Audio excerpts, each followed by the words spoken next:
काल चक्र एक ऐसा जाल है जिसमें यदि कोई फंस गया तो उसे बाहर निकालना नामुमकिन हो जाता है।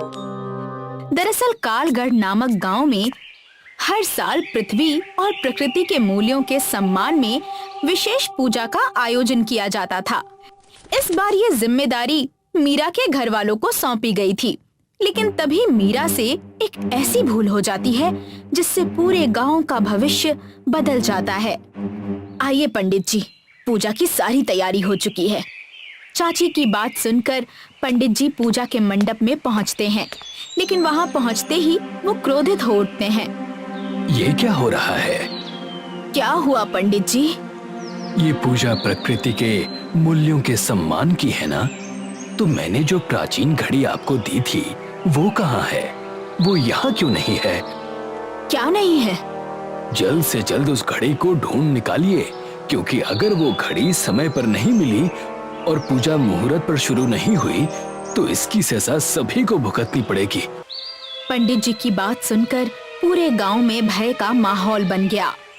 इसी बीच चाची, मीरा कहाँ थी तू अब तक? और पहले ये बता, कल मैंने तुझे प्रकृति के मूल्यों से जुड़ी सारी चीजें दी थी संभाल कर रखने को, याद है? हाँ चाची। तो उन चीजों में जो प्राचीन घड़ी थी वो कहाँ गई? वो यहाँ नहीं है। उसके बिना पूजा असंभव है मीरा। बता, तूने कहाँ रखी वो घड़ी? चाची, दरअसल क्या? कहीं तूने कुछ कर तो नहीं दिया ना?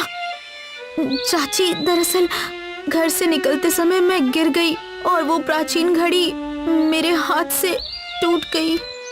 क्या? टूट गई? हे भगवान, इस लड़की के साथ मैं क्या करूं? एक काम भी ढंग से नहीं होता इससे। नहीं, गलती मेरी ही है। मुझे तुझ जैसी अपशकुन वाली पर भरोसा ही नहीं करना चाहिए था। तुझे शर्म नहीं आती ये कहते हुए? पैदा होते ही तूने अपने सगे माँ बाप को खा लिया और अब क्या पूरे गांव को भी ले डूबेगी? बस करो माया, हर बार उसके माँ बाप का जिक्र करके उसके जख्म कुरेदने की जरूरत नहीं है। हाँ हाँ, आप तो इसकी ही वकालत करेंगे, लेकिन आज जो इसने गलती की है उसका खामियाजा हम सबको भुगतना पड़ेगा। तभी आकाश हरे रंग में बदलने लगा, चारों ओर से तेज हवाएं चलने लगी और आकाश से एक दूत नीचे उतर आया। प्रणाम। प्रणाम पंडित जी। कहिए, यहाँ कैसे आना हुआ? आना ही पड़ा पंडित जी। आज की ये पूजा प्रकृति के लिए अत्यंत महत्वपूर्ण मानी जाती है, लेकिन तुम सबने इसे बिगाड़ दिया, इसलिए अब तुम सबको इसकी सजा मिलेगी। नहीं नहीं, देखिए गलती मुझसे हुई है। मेरी वजह से गांव वालों को सजा मत दीजिए। नहीं, तुम सबको सजा भुगतनी पड़ेगी।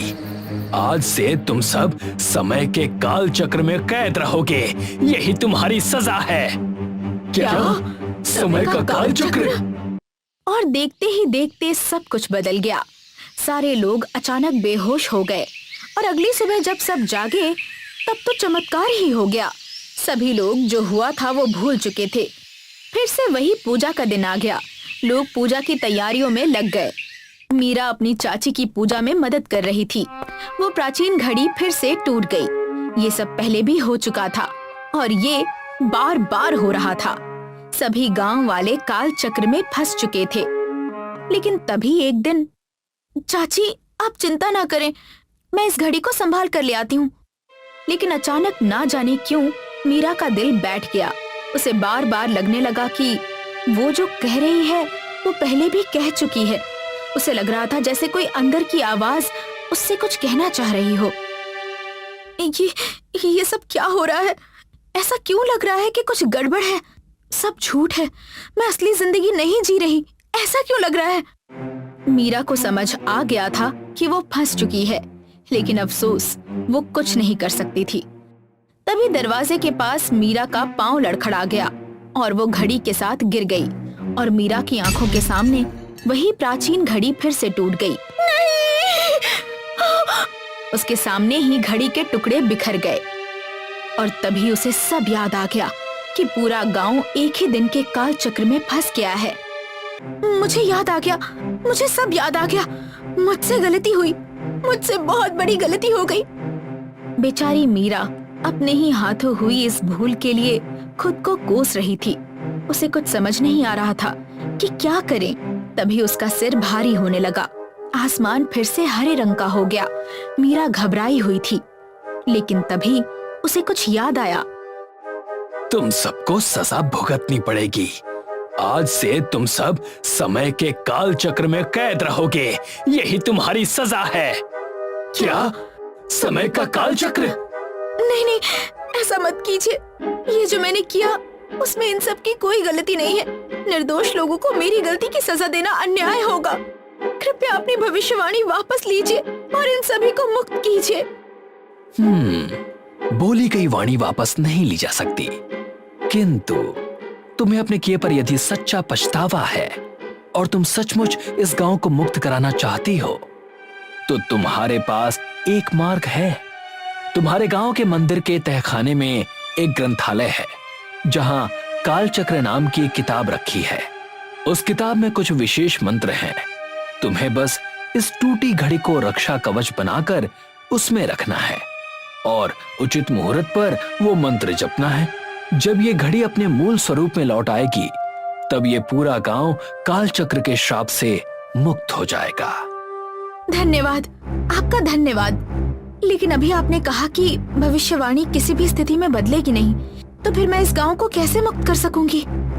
सही कहा, भविष्यवाणी बदलेगी नहीं, लेकिन यदि तुम्हें अपने किए पर सच्चा पछतावा है, अंतर मन से गांव वालों को मुक्त कराना चाहती हो, तो तुम्हें अपनी आत्मा से लड़ना होगा।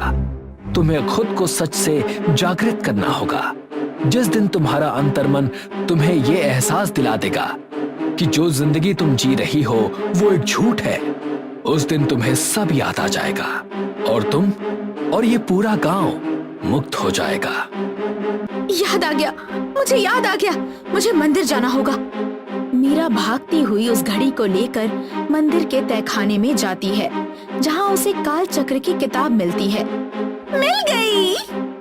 वो किताब लेकर सीधा पूजा के मंडप में पहुंच जाती है, जहां वो देखती है कि सभी गांव वाले, चाचा, चाची और पंडित जी पूजा की तैयारियों में लगे हैं। रुक जाओ! सभी गांव वाले मीरा को चकित होकर देखते हैं, लेकिन मीरा एक पल भी बर्बाद नहीं करती। वो सबको पूरा सच बता देती है। घड़ी का टूटना, दूध का श्राप, काल चक्र की किताब और गांव वालों की मुक्ति। सभी के होश उड़ जाते हैं, लेकिन मीरा को याद था कि मुहूर्त का समय निकलता जा रहा है। वो दौड़ती हुई मंडप के बीचों बीच पहुंचती है। वो रक्षा कवच तैयार करती है, घड़ी के सारे टुकड़े उसमें रखती है और मंत्रों का जाप आरंभ करती है। कालाय तस्मै नमः, कालाय तस्मै नमः, कालाय तस्मै नमः।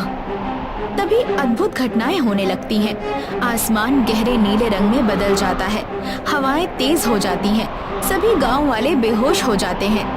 आसमान में दिन और रात का एक गोल गोल घूमता चक्र बनने लगता है और अंत में मीरा के मंत्र समाप्त होते ही घड़ी के सारे टुकड़े स्वयं जुड़ जाते हैं। मीरा भी बेहोश हो जाती है, लेकिन अंततः जीत मीरा के सच्चे मन की होती है।